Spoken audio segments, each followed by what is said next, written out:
Conforme al corazón. Hechos 7. La iglesia primitiva había crecido bastante ya para este momento. Miles de convertidos, dones espirituales en uso, no solo por los 12 apóstoles, sino también por nuevos miembros de la iglesia que habían creído y crecido en el Señor. Discípulos de Cristo que predicaban con seguridad y haciendo evidente el poder de Dios que opera a través de sus seguidores. Durante los últimos versículos del capítulo 6 vimos cómo los sacerdotes acusaban a Esteban de hablar palabras blasfemas contra Dios, Moisés y el templo santo. Todas estas acusaciones basadas en mentiras, contratando testigos falsos y alentando al pueblo a repudiar estas acciones de predicación extraña para ellos. Hechos 7:1. El sumo sacerdote dijo entonces: ¿es esto así? El sumo sacerdote estaba buscando que Esteban pisara el palito, que metiera la pata, que reaccionara contra las acusaciones de los mentirosos. Al ver que las acusaciones no generaban repudio ni indignación en Esteban, el sumo sacerdote lo presiona a una respuesta con su pregunta: ¿es esto así? Acá el sumo sacerdote y los fariseos le preguntan a Esteban cómo son las cosas. Y Esteban da una respuesta inesperada para ellos, pero contundente, cierta y clara de cómo son las cosas. Desde el versículo 2 hasta el 50, Esteban relata los hechos que acompañaron a los patriarcas, a los reyes y a los profetas, terminando con el Señor Jesús. Profetas que los judíos tanto pretendían defender y alardeaban de obedecer. Esteban comienza desde Abraham, pasando por Jacob, José, Moisés y Aarón, haciendo una pausa para marcar la desobediencia continua del pueblo de Israel y su tendencia marcada a la idolatría y al servicio de dioses ajenos. 7:40 y 41.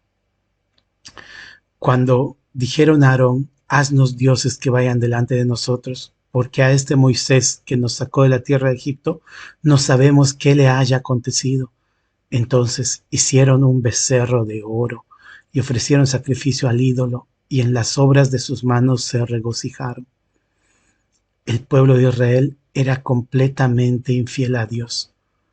Su devoción, su obediencia y confianza en el Dios que los habría librado era sumamente endeble, temporal, a pesar de haber presenciado las maravillas de Dios en su vida.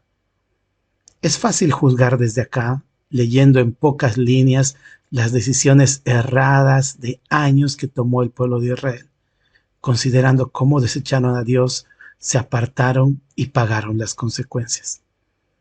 Sin embargo, si considero mi vida, ¿cómo está mi vida en las decisiones diarias respecto a la adoración a Dios?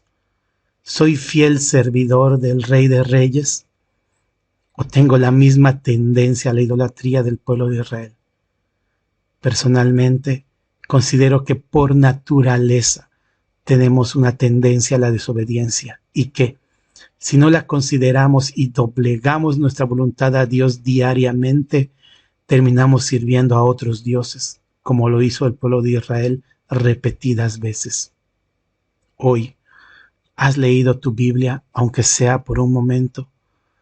¿Has elevado una oración al Padre Celestial agradeciendo por tu vida o pidiendo que guarde tu día? ¿Has considerado en tu corazón lo que Él quiere que hagas hoy? Si no es así, muy probablemente pronto te encuentres trabajando para el Dios dinero, preocupado por el Dios aceptación, luchando para satisfacer al Dios belleza, todos ellos amigos del Dios egoísmo que todos tenemos cerca. Hechos 7, 46, 47. Este halló gracia delante de Dios y pidió proveer tabernáculo para el Dios de Jacob, mas Salomón le edificó casa. Continuando con la descripción, Esteban les muestra cómo era el diseño de Dios, que Él mismo habite en medio de su pueblo, primero por medio del tabernáculo y luego por medio del templo. Dios mostrando su fidelidad a pesar de la infidelidad del pueblo. Él amaba a su especial tesoro y quiere estar junto a ellos, quiere bendecirlos, honrarlos, cuidarlos. Este mismo Dios amoroso, misericordioso y tardo para la ira es nuestro gran Dios Salvador, el cual quiere estar cerca nuestro. La pregunta del millón es si nosotros queremos realmente estar cerca de Él. Cuán grande es la fidelidad de Dios, aún el antiguo pacto con el pueblo de Israel, y cuánto más en el nuevo pacto con nosotros los creyentes, donde este pacto se selló con la sangre de su único Hijo, y en el cual Dios no habita en medio del pueblo, sino dentro de cada uno de sus hijos. Un pacto que no será revocado, eterno y perfecto. Hechos 7, 51, 53.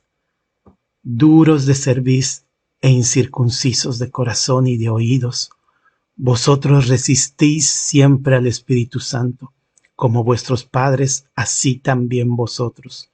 ¿A cuál de los profetas no persiguieron vuestros padres y mataron a los que anunciaron de antemano la venida del justo, de quien vosotros ahora habéis sido entregadores y matadores? Vosotros que recibisteis la ley por disposición de ángeles y no la guardasteis. En estos versículos, Esteban, luego de mostrar cómo se comportaba el pueblo de Israel desde la antigüedad, enfrenta directamente a los líderes judíos. Les aclara cómo son las cosas ahora. Podríamos decir que les dice su verdad, que no solo despreciaron, rechazaron y mataron a un profeta como sus padres, sino que mataron a el profeta, a el justo, el Mesías, el Hijo de Dios enviado a la tierra. Hechos 7:54. Oyendo estas cosas, se enfurecían en sus corazones y crujían los dientes contra él.